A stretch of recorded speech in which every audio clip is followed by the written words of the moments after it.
pero sí, yo apelo como Jesús a la honestidad y a la integridad. Pues ni modo, pues si me van a matar, pues ni modo. Y eso nos queda en el análisis, Roberto. Yo creo que nosotros que estamos analizando las cosas, si bien tenemos nuestras preferencias, yo creo que en un momento dado tenemos que ser muy objetivos. Y sí, yo creo que en este caso el presidente López Obrador ha cometido un error y hay que reconocerlo. Y ahí está la democracia.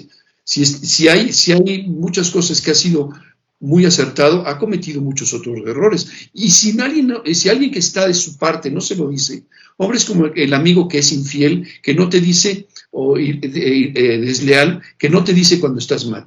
En este caso, no se trata de tener una preferencia política, una visión y querer a fuerzas que siempre tengan la razón, pues no se vale. Aquí creo que en México ha habido errores, hay errores, unos que han sido inducidos por las condiciones internacionales donde tienes amarrados algunos compromisos y no puedes lanzarte contra alguien. Entonces, en esa mezcla de cosas vemos a muchos países en América Latina votando a favor de condenar a Rusia cuando es un error, sí. Es una verdadera, ya lo dije, estupidez, estar queriendo imponer en términos internacionales un conflicto que es eminentemente dentro de las fronteras de Rusia, incluyendo a Ucrania, bien. Dentro de esa Rusia que... Regreso contigo para una conclusión ya de un minuto rapidita, y tu conclusión, la cereza del pastel, mi querido Jesús. Me preocupa también ver a una China que no apoyó fuertemente a Rusia, sino que se abstuvo y se echó para atrás. No lo sé, finalmente la narrativa es muy importante. Jesús, tú nos los has enseñado en otros programas, la narrativa que se va construyendo de cualquier cosa, pues es importante porque finalmente ahí está basada la toma de decisiones, tanto políticas como militares, como económicas. Y te pregunto, ¿qué ves a futuro para cerrar? Porque finalmente sí hay una narrativa mundial que se está construyendo, en donde en algunos casos, fíjate nada más, Zelensky está quedando como héroe, y en muchos casos, en hechos reales, se le está cerrando una de las cuestiones que han sido catalogadas como armas, como la cuestión económica, en donde no relación comercial, las grandes petroleras retiran sus acciones o sus participaciones en las petroleras rusas, fuga de capitales, o sea, eso sí es un hecho. Finalmente, ¿hacia dónde vamos? ¿Qué ves, Jesús? Roberto, si nada más tengo un minuto, puedo decir muy pocas cosas, pero si me das dos, puedo decir un poco más. 2, 3, lo que tú quieras, igual para José. Gracias, amigo. Mira, eso de que Zelensky está quedando como héroe mundial y Vladimir Putin no. En algunos. Déjame te digo algo. Sí. En la prensa tradicional, en las televisoras que históricamente sirven a sus dueños y que la libertad de expresión alcanza, como decía Rafael Correa, hasta donde el dueño del medio se los permite, y que han intentado construir a Zelensky como un héroe, a pesar de que tiene una cola muy larga y muy oscura de corrupción y sobre todo de la mafia que lo respalda. Tú mismo lo mencionaste un momento. Pues resulta que ayer The New York Times, bueno, el 28 de febrero, el NA Times saca un artículo en donde dice que, al contrario que de Joe Biden, que creía que con este conflicto iba a posicionarse muy bien, dice lo siguiente. El título así viene en este análisis del NA Times. Me pongo del lado de Rusia. Aumentan en internet las opiniones a favor de Putin. Y por el otro lado dice el sitio 538 que Joe Biden, que empezó su administración con 57% de la aprobación, en 12 meses perdió 17 puntos, porque ahora lo ponen esta concentradora de encuestas, que es la más importante de Estados Unidos, que agarra todas las encuestas, los pros y los contras, los promedia. Dice que solamente tiene 40% de apoyo, de aprobación, y una desaprobación de 54%. Entonces, técnicamente, si nos atenemos a esa, que es la que promedia todas las encuestas, prácticamente va de una pérdida de 17 puntos en 12 meses, sí. Lo cual habla de que, aunque los medios tradicionales lo quisieron hacer el héroe, no se ha podido recuperar de ese sacudido que le dio Donald Trump hace un año, de esa duda sembrada de que ganó por fraude, aunque Trump tampoco mostró pruebas del fraude, pero la gente, el 50% de la gente lo cree, y eso basta para que no tenga legitimidad o la legitimidad que espera para que una acción tan poderosa como esta y que va a sacudir el sistema internacional y de que viene una tremenda inflación y de que viene una sacudida importante para el mundo que también la van a resentir los estadounidenses. De hecho, hay asesores del gobierno de Xi Jinping que dicen que probablemente en el mediano plazo estas medidas y estas sanciones tan fuertes en contra de Rusia le repercutan más a la población estadounidense, que entonces va a salir a las calles y se va a manifestar en contra de Joe Biden que a la mismísima Rusia. Y me explico por qué. Porque por los efectos de la pandemia, de la que por cierto ahora muy pocos hablan, pero que sigue ahí la pandemia caminando, por los efectos de la pandemia, prácticamente vimos que se disparó la inflación al 7.6%, entre 7.6 y 7.9% solo en Estados Unidos. En México andamos por los mismos números, y que son la inflación más alta de los últimos 40 años.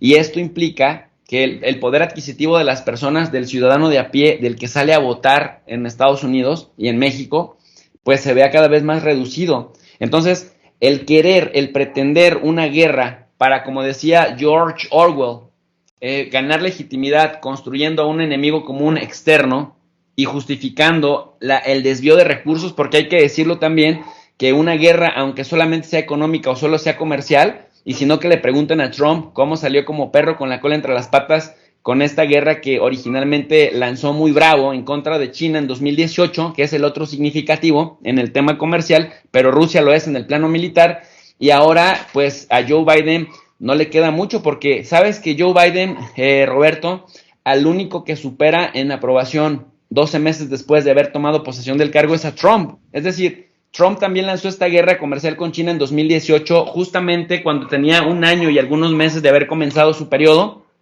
para legitimarse y que los ciudadanos de Estados Unidos dijeran: sí, tiene razón Trump, China ha abusado de nuestra buena voluntad y de nuestra confianza y ha tomado todas las ventajas que ha podido, y ahora somos una economía deficitaria porque esos malos demócratas negociaron condiciones muy, muy deplorables para el pobre Estados Unidos. Entonces Trump se lanza, pero cuando China le responde con una política espejo, prácticamente los granjeros del centro del país que proveían de carne de cerdo, que proveían de maíz, que proveían de trigo a China, pues se les termina viniendo la noche económicamente hablando. Y luego después vimos que estados que Donald Trump había ganado en 2016, pues terminó perdiéndolos posteriormente con Biden. Bueno, que realmente no tenía una candidatura tan apasionante. De hecho, hasta le decían Sleepy Biden. Y en el caso, por ejemplo, de Rusia ya le ganó la partida en Siria a Estados Unidos, pero así brutal, espectacular, en el plano militar. Los echó de Siria. Kazajistán planeaban recientemente un golpe de estado. Putin mandó 3,000 soldados de élite y aplastaron el intento de golpe de estado, el intento de Euromaidán de Ucrania, y en cosa de nada dieron puso un golpe de timón, un giro de timón. Y en el caso de Ucrania me parece que esta invasión se convierte en una política de hechos consumados que le va a permitir un mayor margen de maniobra, pero también, como decimos en geopolítica, una estrategia disuasiva para otros que intenten caminar el rumbo de Ucrania. Y ya para cerrar, sería, Roberto querido, pero en el corto plazo, en el mediano plazo, Estados Unidos tiene el mundo donde lo quería para reactivar su economía. ¿Por qué? Porque logró mermar las relaciones entre Rusia y Europa, que se habían estado consolidando durante 50 años y sobre todo en los últimos 30 años, desde que se da toda la construcción de infraestructura para que Rusia pudiera proveer de gas a Europa. Mermó el Nord Stream 2, que al único que le va a perjudicar es a Alemania, bueno, a Austria y a Italia también, que son muy dependientes, y a toda la Europa oriental, Bulgaria, Rumania. En los Balcanes creo que al que se la van a perdonar es a Serbia, pero al resto, quizás a Montenegro, pero al resto le va a generar un dolor de cabeza muy importante. Y esta posición que tiene Europa de estar sancionando vuelos comerciales, de estar sancionando exportaciones, ventas, etcétera, y expulsar a Rusia del SWIFT, cuando vengan las medidas espejo, ya me contarás cómo la pasan los europeos. Yo considero que a raíz de esto vamos a tener un gobierno francés muy débil si se reelige Emmanuel Macron, que está buscando verse como un líder que se impone a Putin, pero Putin lo hizo ver muy mal en su llegada a Moscú recientemente, bajándose del avión solo, llegando solo como perrito con la cola entre las patas al Kremlin, poniéndolo a una distancia de 6 metros y yéndose sin pena ni gloria de Rusia. Me parece que los gobiernos europeos se debilitan tanto en popularidad frente a sus propias audiencias, como con esta contradicción de decir que son democráticos, pero justificar la censura de Russia Today y de Sputnik Mundo, cuando el mismo argumento que dan para censurarlos de que son propagandistas pues podría ser utilizado también para decir que incluso las cadenas privadas suelen ser propagandistas. Bueno, misma Televisa, tú lo acabas de mencionar, es sumamente propagandista, sumamente reproductora de fake news, nunca se disculpan. TV Azteca ni qué decirlo, pero si analizamos las televisoras estadounidenses en español, Telemundo, Univisión, Estrella TV, son una verdadera caricatura. Si tú al azar, de manera aleatoria, eliges el contenido de cualquier programa, desde los de comedia hasta la barra de telenovelas, los programas de espectáculo o los supuestos programas de análisis, son una verdadera caricatura que en nada contribuyen a la madurez mental e intelectual de las personas, de las audiencias, y que por el contrario, literal, tienden a idiotizarnos, a mantenernos estúpidos, y me parece que es una manera en la que en algún momento, cuando pierdan poder, se les puede revertir, pero me parece que Estados Unidos por lo pronto se sale con la suya, porque mira, casi en automático, todos los miembros de la OTAN que se oponían a aumentar su gasto en defensa al 2%, ya Alemania ya lo dijo, ¿no? Yo lo vengo diciendo hace 22 días, que en algún momento esto iba a servir para eso. Y por otro lado, Roberto, pues si revisamos el nombre y la nacionalidad de las 10 empresas que más armas venden en el mundo, 7 de ellas son estadounidenses, y a quien más le compran armas cuando se trata de impulsar una carrera armamentista es a estas 10 empresas. 2 de ellas son chinas, una es italiana. Y bueno, finalmente pues también logró, digamos, ese punto. Y la otra, ¿cómo justificar en tiempos de paz la presencia de 65,000 soldados en Europa? Que si lo ponemos como un ejército, estaría en los primeros 5 ejércitos más grandes de Europa, sin que haya conflicto. Entonces, un conflicto que tenga una potencial amenaza de desbocar en lo armado, justifica no solamente la presencia, sino que el aumento también de bases militares y de soldados en la región, de tal suerte que Estados Unidos feliz y el complejo militar feliz, porque ahora sí van a poder justificar presencia en Europa, aumento de presencia en Europa, y que el presupuesto en Estados Unidos, al momento de estar discutiéndolos en los años fiscales, pues va a aumentar para el complejo militar, y se salen completamente con la suya, mientras Europa queda débil, Rusia queda débil, y China queda sigilosamente observando un potencial escenario de lo que podría ser en Taiwán y preparándose para lo que viene, mi querido Roberto. Bien, pues muchísimas gracias. Qué programazo, qué programazo.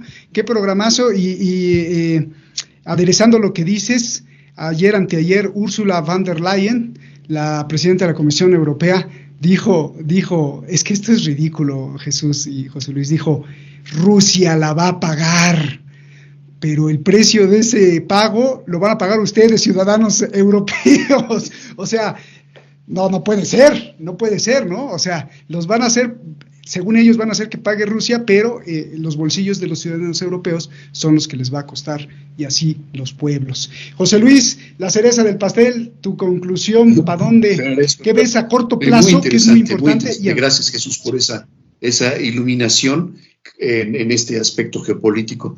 Yo quisiera nada más recordar que todo es propaganda, efectivamente, todo lo que estamos viendo es propaganda, y el ministro de propaganda de Hitler, Goebbels, decía que tú puedes engañar a toda la gente en muy poco tiempo, o a muy poca gente todo el tiempo.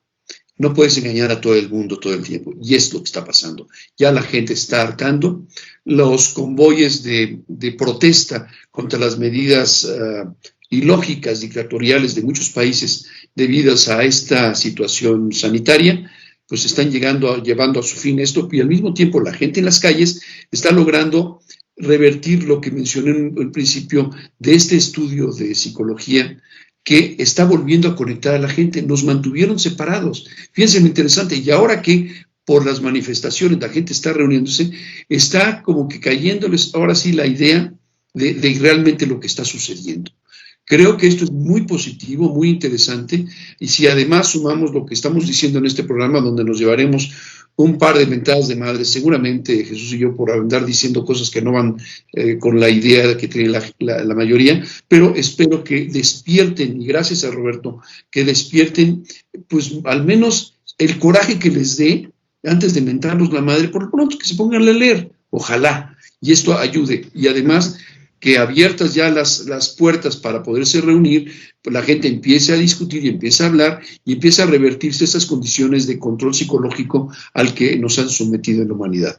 Ahora, la parte geopolítica, ahí sí hay mucho todavía que decir, yo creo que habría mucho todavía que discutir. Yo me gustaría entrar en un debate con Jesús, porque creo que yo tendría otra opinión, pero me gustaría verlo y poderlo comentar, porque si bien la presencia en Europa de las tropas norteamericanas están ahí, y desde hace tiempo están ahí, no están obedeciendo a Biden. Es muy importante señalar que hay una separación, una guerra civil en Estados Unidos. No es el consorcio industrial militar el que está ahí. Ha habido un cambio. La milicia de Estados Unidos, si fuera del consorcio industrial militar, sí nos habrían metido en un problema nuclear fuerte, pues habrían atacado, habrían sido congruentes con esa lógica. Ellos no obedecen a Biden. Por lo tanto, hay que ver qué es lo que está sucediendo, y esto yo remontaría otra vez a la parte económica, hacia 13, 14 años atrás, con el BRICS. Brasil, Rusia, India, China y Sudáfrica, que conforman la nueva propuesta económica monetaria, que hoy está dando luz a lo que serían las monedas respaldadas en oro, las monedas digitales respaldadas, cosa que es muy distinto a las criptomonedas actuales. Son monedas que funcionan con tecnología de bloques, con la cadena de bloques, pero están respaldadas en muchos casos por oro y en otros casos por tierras raras. El sistema oro está hoy recuperando una forma de existencia que va a desplazar totalmente al sistema fiat del dólar, y consecuentemente eso hará que cambien las relaciones. Totalmente, sí veo que efectivamente China va a ser una potencia importantísima con la nueva ruta de la seda, pero al mismo tiempo Europa no está, vamos a decir, no creo que podamos ser, hoy por hoy todavía nos falta un poco más de información, no podemos ser una proyección lineal. Creo que va a haber cambios tan profundos que hoy nos es difícil ver, porque va a ser un mundo muy distinto. Hoy, saliendo el rublo oro, saliendo el dinar oro, saliendo el dólar de Zimbabue oro, saliendo el yuan oro, que ya están anunciados todos esos, va a cambiar totalmente la faz del mundo. Y la oligarquía que ahora nos dominó ya no va a poder controlar. Va a haber otros actores que habrá que analizar hacia dónde vamos. Pero lo que es un hecho, esta situación de Ucrania ha abierto los ojos al mundo, ha abierto la posibilidad de que salga todo ese cochinero que está siendo ocultado por esa oligarquía en Ucrania, y va a salir todo el cochinero que está en Estados Unidos y que está en México. Hombre, nada más una acotación. Recordé a la época calderonista de que se prohijó el narcotráfico. ¿Por qué? Pues porque había que atender el mercado en Estados Unidos. Vale la pena ver por qué en México sí hay narcotraficantes y los meten en la cárcel y todo eso, y en Estados Unidos no hay ninguno. Pues claro, porque es el mismo poder el que los controla. El mismo gobierno, en este caso, el gobierno que hoy defiende a esa figura patética y payasa que se llama Joe Biden, pues es el que tiene el control del narcotráfico, el control del tráfico de personas, de órganos y de otras cosas. Ya veremos la pederastia tan difundida entre el sistema político y el sistema de la industria cultural de Estados Unidos, como en el momento que esto salga va a reventar muchas cosas. Entonces yo creo que viene un cambio importantísimo con todo esto que está saliendo a la luz, con todo esto que la gente se está comunicando, con esto que ya no van a poder controlarnos por la propaganda que han estado poniendo. Viene un cambio mundial importante. Roberto, ya hablamos del Acuerdo Global de Reconstrucción Económica y Seguridad, que es el GESARA, ya lo hablamos, vienen cosas de ese tipo, y creo que es un momento muy importante para reflexionar. Agradezco la oportunidad de estar aquí y poder compartir lo que pueda en este sentido, que esto ojalá genere un poco de de crítica para poder pensar en qué estamos, porque el mundo tenemos que liberarnos de todo esto y sobre todo aquí el ser humano tiene que recuperar su capacidad de pensar por sí mismo, y eso es la parte importante que podemos hacer con los medios de comunicación a través de análisis como el que estamos haciendo. Así que yo quisiera nada más para cerrar el agradecer esto e invitar al auditorio a que considere que lo que estamos diciendo puede tener algo de verdad. Investiguen, no se dejen llevar por nada, inclusive por lo que diga yo, pregunten, investiguen, cuestionen. Eso es lo único que nos puede elevar humanamente y espiritualmente. Gracias, Roberto. Muchas gracias, José Luis. Sí, recuerdo que Donald Trump había propuesto 2 candidatos en su presidencia para la FED, y estos candidatos los habían tachado de locos 2 décadas atrás, y siempre porque querían imponer el dólar oro, pero no los dejaron. Jesús, si tenías una réplica que decir acerca de lo que decía José Luis, y ya nos vamos. Pues más que réplica, felicitaciones por este programa, Roberto, y sí, yo también me sumo a la iniciativa de José Luis de encontrarnos en un próximo programa para debatir, porque sí tenemos puntos encontrados, pero más que encontrados son complementarios, y creo que podría salir una buena reflexión al respecto. Pues ya está, ya se comprometieron los dos. Nos vemos quizá la próxima semana si ustedes quieren y sus agendas se los permiten.